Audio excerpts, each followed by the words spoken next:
Okay, good. Okay,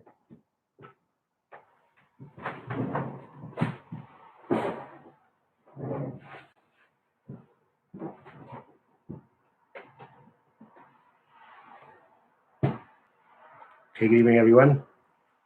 There is no Parashas HaShavua this week. This coming Shabbos is the second day of Shavuos, and Shavuos is almost here upon us, and therefore tonight's class will be dedicated. Will be a class regarding that relates to the holiday of Shavuos. Our class should be a merit for Furor Shalom for all those that are ill, and merit that Hashem should take us out of this very difficult situation of COVID-19. So what I'm going to share with you tonight is based on the words of Harav Matisyahu Solomon Shlita, he should be well, of the Lakewood Yeshiva, and doesn't relate directly to Shavuos, rather relates to one of the Aseres Adibros, one of the 10 Commandments. And if we examine the 10 Commandments, we'll see that, as we know, 5 of the commandments were inscribed on one tablet, the other 5 on another tablet. And if we go through the 10 commandments, we'll see that it would appear there's a pattern that some of them belong to one grouping and the others belong to another grouping. So if we start going through the 10 commandments itself, the first one is, Anochi Hashem Elokecha asher tzisicha me'eretz Mitzrayim. I am Hashem, your God, who took you out of Egypt. That's the mitzvah of believing in God. The second commandment is, you shall not have other gods besides me. The third commandment is, do not take Hashem's name in vain, and not to swear in his name in vain. The fourth commandment is to remember the day of Shabbos. The fifth commandment is, Kabed es avicha v'esimecha, honor your father and your mother. The sixth commandment is, lo tirtzach, do not murder. The seventh is, lo tinaf, do not commit adultery. Lo tignoiv, do not steal. In this context, it means do not kidnap. Lo yisana brecha et shakar, do not bear false testimony against your friend. And the 10th is, lo yisach b'beis re'echa, do not covet the house of your friend or all his other possessions. So if we examine the first couple of commandments, the first one being, I am Hashem, your God. The second being, don't have other gods. The third, don't swear falsely in the name of God. The fourth, keep Shabbos. These are commandments, mitzvahs, that we refer to them as mitzvahs shebein adam l'makom. Commandments between man and God.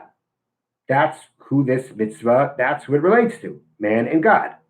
Believe in God, don't worship other gods, don't swear falsely, keep Shabbos. These are commandments between man and God.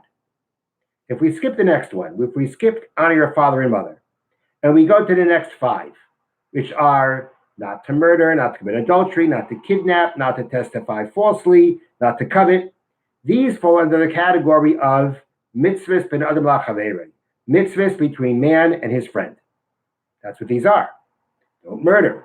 With adultery. All these things are mitzvahs bein adam lachaverei. These are things that cause damage, affect another person, and don't cause hurt to another person. Don't cause damage to another person. Relate to another person in the right way. These are these fall under the category of mitzvahs bein adam lachaverei, mitzvahs between a man and his friend. Look at the 5th one. Honor your father and mother. Which category would we say that mitzvah that mitzvah falls under?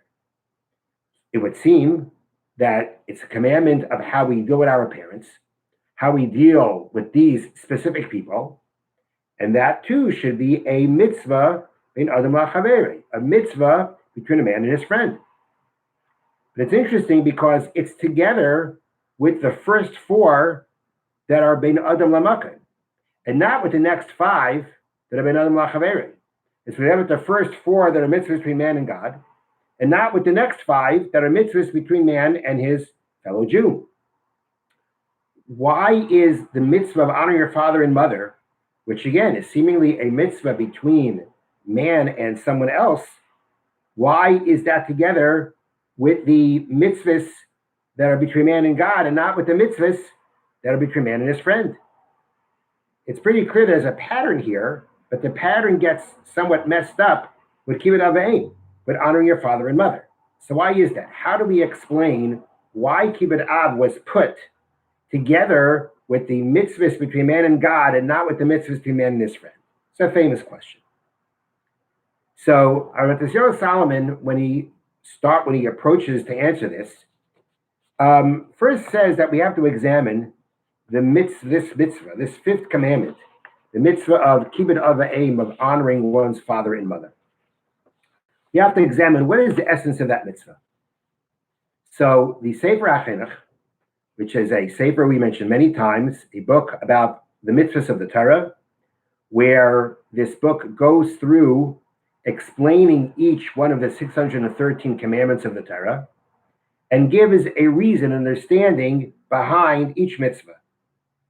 And when it comes to the mitzvah of honoring one's father and mother, the Sefer HaChinuch writes like this, and I'm going to read to you from the English translation from Svarya.com. From the roots of this commandment is that it is fitting for a person to acknowledge and return kindness to people who were good to him, and not to be an ungrateful scoundrel, because that is a bad and repulsive attribute before God and people. And he should take to heart that the father and the mother are the cause of his being in the world. And hence it is truly fitting to honor them in every way and give every benefit he can to them, because they brought him to the world and worked hard for him when he was little. So the Sefer HaChinuch is telling us that the way we have to approach the mitzvah of honoring our father and mother is as an act of gratitude. They brought us into the world. They took care of us. They enabled us to get to where we are. And therefore, we owe them a debt of gratitude. We should feel gratitude to them and want to reciprocate. How do we reciprocate? By honoring them, by benefiting them, as we're taught. The mitzvah of honoring your father, how do you fulfill that mitzvah? That's a mitzvah that we actively honor our parents. We give them to eat, to drink, we dress them, whatever their needs are, whatever needs to be taken care of, we take care of their needs. That's the way that we practice this mitzvah of honoring one's father and mother.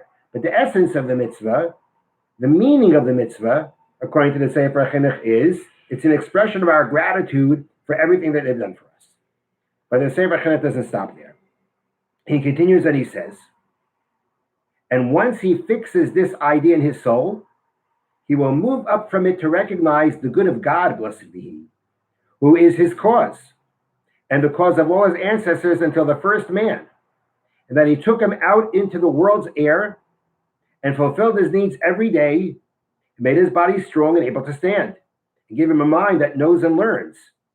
For without the mind that God granted him, he would be like a horse or a mule who does not understand. And he should think at length about how very fitting it is to be careful in his worship of the blessed be he. So the Sefer HaChinuch now tells us that this gratitude to parents doesn't stop there, but rather it becomes a stepping stone, or perhaps a place to practice gratitude that will then elevate or take it a step higher, and take it to express our gratitude to Hashem, to feel gratitude to Hashem. Just as our parents brought us into the world, Hashem brought us into the world. Just as our parents raised us and helped us grow, that's what Hashem does. And through that feelings of gratitude that we have to Hashem, how are we going to reciprocate that gratitude? The answer is we do his service, we do his mitzvahs. So the Sefer HaChinuch tells us step number one, the essence of the mitzvah of honoring one's father and mother is to express gratitude to them.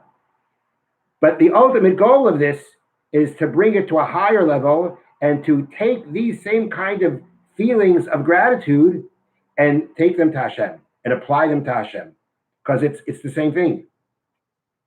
So the essence of kibbud av v'em is an expression of gratitude to our parents. And ultimately, we should take those feelings of gratitude and apply them to Hashem, and that should inspire us to serve him out of gratitude to him. Okay. Now, Rav Solomon doesn't say this part, but the way I see it, at this point, we have an answer to our question. Why is kibbud av v'em, the mitzvah of honoring one's father and mother? Why is it where it is? The answer is it's sandwiched between the two of them.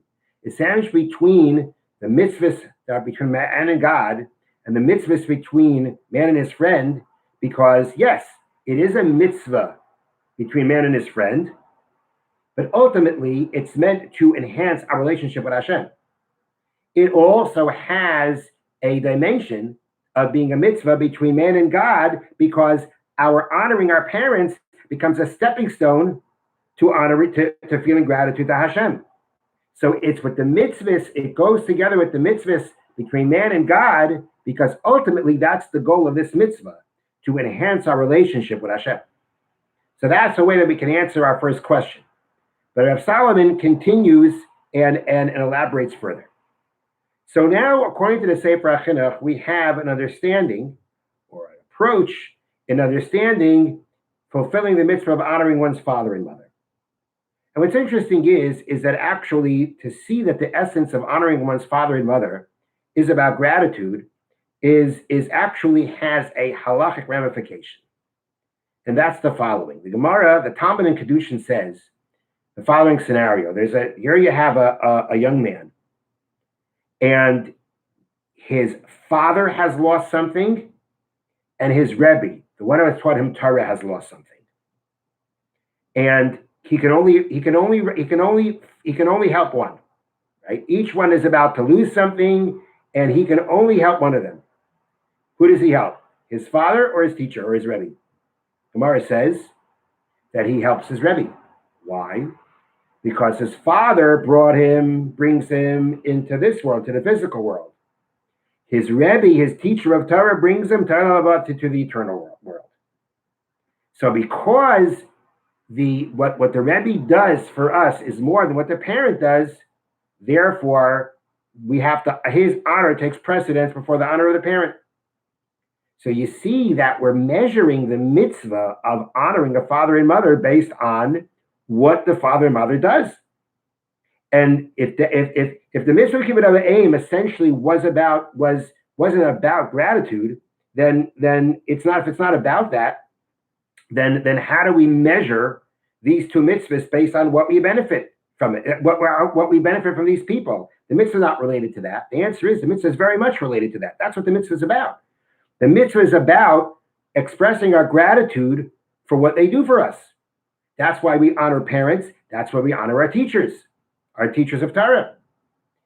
If that is the essence of why we respect them, it's the expression of our gratitude to them.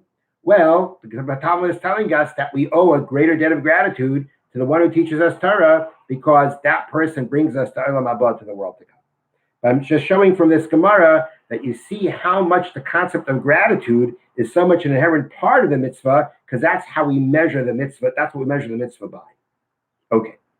So this is an understanding of the mitzvah of honor your father and your mother, the fifth commandment of the 10 Commandments. But the Shavuot Solomon has a question, and that is that the essence of the mitzvah of honoring one's father and mother is about showing gratitude, then why is the mitzvah called honoring your father and mother? Why is it, so to speak, formatted in honor? If I feel gratitude to you and I reciprocate and I pay you back for what you did for me, we call that honor? We don't call that honor. We call that gratitude. Why is the gratitude to parents formatted, described as honor? Why is the word honor being applied for this kind of expression of gratitude? Another point Rav Solomon brings out is that besides for the mitzvah to honor our parents, we also have a mitzvah to have yira, to have fear from our parents. The Torah says, Ish imay v'aviv tiro, a man shall fear his father and mother. What is that mitzvah of fearing? So the Talmud tells us that in practice, what that means is that if your parent has a seat, they have their seat, you don't sit in their seat. If they have their place where they stand, you don't stand there. You don't if there's a situation of somebody asks a question and your father can answer it or you can answer it. Your father answer, you don't jump ahead of him. These are all yira, while kibud is actively doing something for them. Yira is actually refraining from not what we would call for not disrespecting them. That's what the mitzvah of yira is. The mitzvah of yira, or let's call it to revere, the mitzvah of reverence for parents, is a mitzvah that says there are certain things you do not do out of reverence for your parents. Now, Rambam Maimonides, in his Sefer HaMitzvahs, in his book of mitzvahs, the book where he listed all the 613 mitzvahs and explained them, when he talks about this mitzvah of yira, of reverence for one's father and mother, he describes it like this: one should act towards his parents.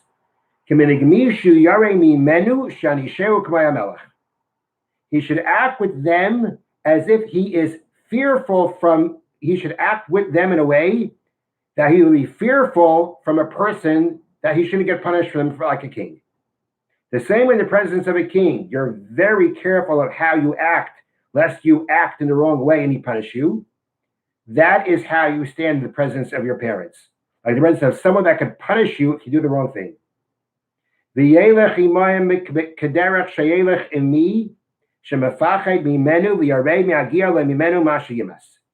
And you shall go with them in a way that you would be afraid.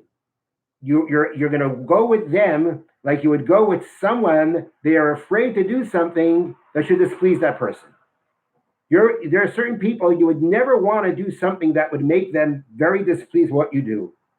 And because of that, you deal with them and you behave with them in a very careful way, because you never want to do anything that turns them off. That's how you act with your parents. You act with your parents with you should be acting with such tremendous reverence for your parents. Like in the presence of a king who could punish you for the wrong move. You're in the reverence of someone that you would never want to make them disappointed or uncomfortable with what you do. It's a very strong way of describing how one should stand in the presence of a parent. Such reverence, such awe. What's the explanation to that? Why should someone be in such a state of reverence, such an intense state of reverence in the presence of a parent? But the Shavuot Class explains this based on the Torah's punishment that it gives to a person who curses a father and mother. The Torah tells us if a ish asher yakalel aviv v'imay ma'isimas. I believe that's what the pasuk says. But the pasuk does state, a man who curses his father and mother shall be put to death. When capital punishment was practiced, capital punishment could be given to such a person for doing this. What's the severity of this? What's the severity of cursing a parent? The commentary of Seforno explains that the problem with this person boils down to is the ish kazel yishmar chukim u'mishpatim k'lo yikable me'avim v'imay klal. Such a person will not keep the laws of the Torah because he would never accept them from his mother or his father. If a person has, God forbid, come to the point where he can curse his father and mother, that means he'll never be ready to learn from them. He'll never be ready to accept something from them. And that means that he's lost hope. He's lost his connection to keeping the Torah. The primary connection, the primary way that a person is imbued with the willingness and the understanding and appreciation to fulfill Hashem's Torah mitzvahs is because he received that guidance from his parents. That is the primary way that it's passed on. And a person who goes so far to reject his parents, to reject the source of where he's supposed to gain his connection to Torah, if he rejects that source so strongly, that means he'll never accept Torah. He won't have from where to. If he's gone so far to go and curse his father and mother, that person will not keep the mitzvahs of the Torah, for he will not accept them from his father and his mother. Now, which means So again, Sforno is saying the severity of cursing a father and mother is that he's cut off any way of accepting their upbringing to him to follow Torah mitzvahs. He's completely rejected it. He'll never accept it from them. If he'll never accept it from them, then he has no point to live. So this gives us a very unique, very special insight to how to learn how to look at parents. Clearly, a person who curses his parents is being extremely irreverent to them. The reverence that we have for parents, Rabbi Tessio explains, is the fact that we revere them for being the ones that pass on, that transmit the Torah to us. That's the primary way that Torah is supposed to be transmitted. It's supposed to be transmitted from parent to child. Whether it be that the parents teach Torah, teach how to do a mitzvah, raise them in a home that has mitzvahs, that is the primary way for a child, for a person to begin their development in a life of Torah. Are there people who have not had parents that have done that for them? Yes, there are. And they have started, so to speak, on their own. But it's clear that the way it's supposed to happen, it's supposed to be coming from parent to child. And that is why we're supposed to have such reverence for a parent. And the truth is, we can even look at the reverence for a parent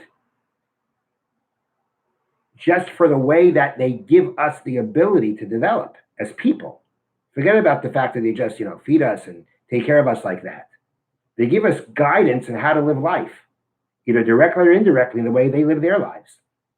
And therefore, the reverence that the Torah wants us to have for a parent is based on the fact that they are so important for our ability to serve Hashem properly. Because that's the connection. That is how we receive the Torah. That is how we become conditioned to live a life of Torah. That is how the chain of the Jewish people of Torah from generation to generation continues on. It continues on from parent to child. That's the way, it's the primary way that it happens. That's the way it's supposed to happen. And therefore, the reverence we have for a parent is because of that. Is because of that unique and an important role that they play. That unbelievable supreme role that they play in the fact that they allow us to continue being part of the chain of the Jewish people. So that is a way to understand that reverence. The reverence of being in their presence, like being in the presence of a king, being in the presence of someone that you would never want to have them become uncomfortable with what you do. It's all about appreciating what a parent does, not just what a parent has done in the fact that they brought you into the world and raised you. I shouldn't say, it's not just about that's not just about that. It's more about the fact that, or this reverence, the reverence that you have is because of the very important role that they have in helping you be a Jew and being a part of the chain of the Jewish people. So the reverence comes because of that understanding of that facet of what parents do for us. That very, very, very important facet that they do for us. And as Rav Solomon explains, the truth is honoring one's parents falls under the same category. It's true. We honor a parent and we do for a parent to show our gratitude. Revering a parent is not a way of expressing gratitude. Revering a parent is because you see them in a certain very, very important role. You see them as very, very important people. But and that's what reverence expresses. But the honor to them is part of that also. Someone that you honor is someone that you get, someone that you value. When you honor them, you're saying, these are people of value. These are people that I see that are very important, are very valuable, are great people. And that's when I honor them. So Rav Solomon is explaining like this. He had a question before Why is the mitzvah of kibbud av v'aim, if it's about expressing gratitude, why is it formatted as honor? And the answer is that essentially we're showing gratitude. But when we show that gratitude, we have to see that we're showing our gratitude in a way that we express our respect. When we are feeding our parent because of the fact of everything they did for us, I am expressing my gratitude through honoring them.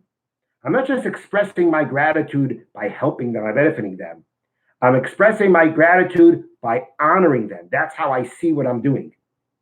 And when I see that, when I honor them and I revere them, that is about appreciating their role of transmitting the Torah to me from parent to child. So honoring a parent has a dual role. It's an expression of gratitude, and it's also a form of showing honor, of giving honor, of honoring, and we have a mitzvah to revere the people that pass on the Torah to us, that develop the foundation for us to live a life of Torah. And therefore, what we have is another explanation to answer the question that we asked before. We asked before, why is the mitzvah of honoring one's father and mother? Why is that mitzvah the fifth mitzvah? Why is it together with the mitzvahs between man and God and not with the mitzvahs between man and his friend? And the answer is, in a similar way to what we said before, by putting the mitzvah of honoring his father and mother together with the mitzvahs between man and Hashem, we're showing that this mitzvah, that in practice is a practice between man and his friend, is a mitzvah that plays a tremendous role in our relationship to Hashem. Because when we have those parents and when we honor those parents are the people that we want to learn from, that we want to receive from. That's really the point that has to be made here. When we revere our parents, then we're ready to accept from them. We revere them for what they do for us. And when we keep that reverence for them, we now are able to receive from them. We'll accept what they say. We'll readily accept and accept what they say because of how we revere them. So we may be revering them for what they do for us. And at the same time, as we revere them and make ourselves ready to accept from them. And if we don't have reverence for them, then we don't want to receive from them. And if we don't want to receive from them, then we're going to be lacking in the transmission of Torah from parent to child. We're going to be lacking in that foundation that we need to develop ourselves as the chosen people, as the people who live by Torah. If we honor our parents and we show respect to them actively, then again, if we honor them and we value them, then we want to receive from them. Then we want to learn from them. We want to emulate them.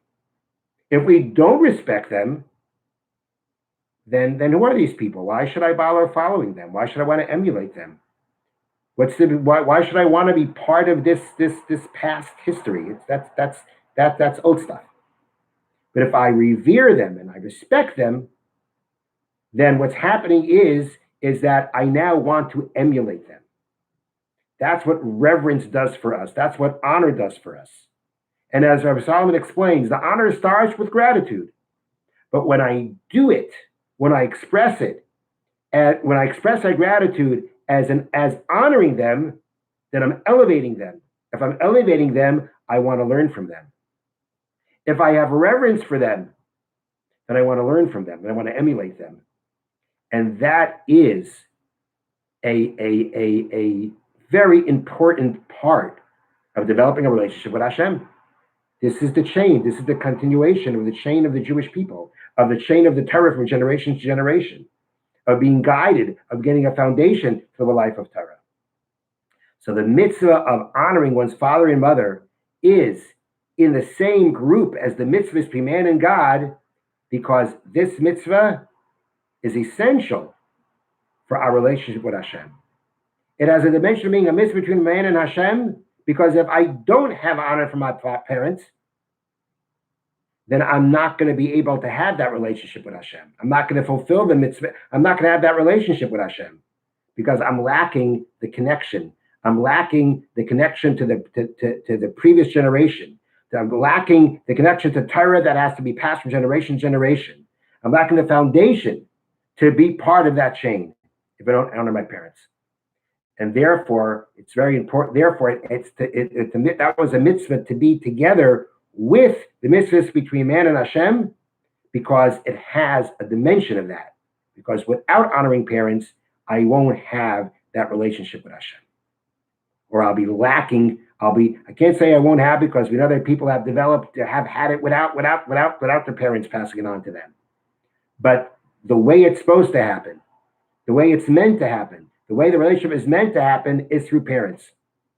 And therefore, the mitzvah of honoring parents is together with the mitzvahs between man and Hashem, because this mitzvah plays such an essential role in developing that relationship to Hashem, and therefore it could also be listed as a mitzvah between man and Hashem. Just want to conclude with another thought that relates to Shavuos, and that is that we're all very familiar that when Hashem asked the Jewish people if he wanted to receive the Torah, the Jewish people responded, Na'aseh v'nishma, we will do and we will hear. And there's much talk about that response. At the same time, if you look in the Torah, and you look in Parshas Yisro, which is where the Torah describes the giving of the Torah, that doesn't appear there. There, the Jewish people respond to Moshe. When Moshe basically asks them, do they want the Torah? The response is, everybody responded, Na'aseh, we will do. In Parshas Mishpatim, we actually have, we'll call it a repeat and part of what happens in Parshas Yisro. And there's one time where they respond, Na'aseh, we will do. And then the second time they respond, Na'aseh v'nishma, we will do and we will hear. So what lies in these two different acceptances? An acceptance where they just say we will do, and then there's an acceptance of we will do and we will hear. So the commentary Meshech Chochmah explains in the following way. If you examine the mitzvahs of the Torah, there are certain mitzvahs that can only be performed by Kohanim. There are certain mitzvahs that only can be performed by a Levi, by the Levites. There are mitzvahs that can only be fulfilled or practiced, observed by the Kohen Gadol, the high priest. Certain mitzvahs that can only be observed by a king.